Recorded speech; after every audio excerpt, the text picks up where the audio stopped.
pursuit of creative purpose, one must ask the question, what are you willing to sacrifice for the sake of your chase, for the sake of purpose? To make something as simple as a 10-minute video on the internet can be positively exhausting, especially if you're working, say, a 9 to 5 job. Thinking about this predicament, one comes to a fork in the road. In one of the paths, you think, I could possibly spend alone the following 5 to 10 hours, working my ass off in frustration or inspiration to pull something out of thin air. And in the end, feel incredibly satisfied. But for how long? As the chase never ends, there is always something grander in the distance. In the other path of the same fork, there is what you would call the definition of hanging out.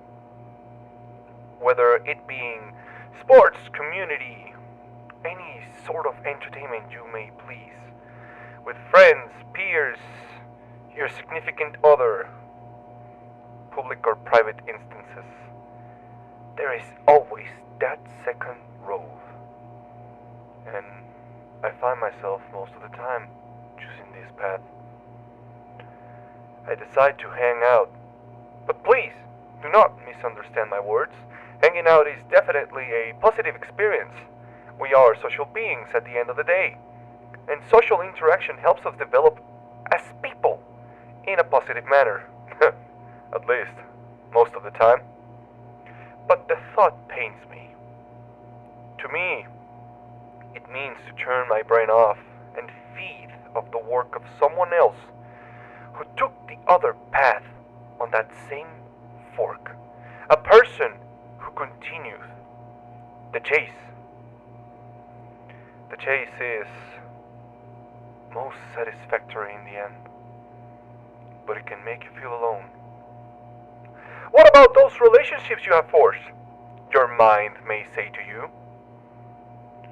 I've come to the realization that most of my successful work came in part because I gave into the chase, locking myself out of socializing, which worries me most due to the fact that for the first time in a very long time, I care and value the relationships that I have forged, and I fear the chase might take those away from me.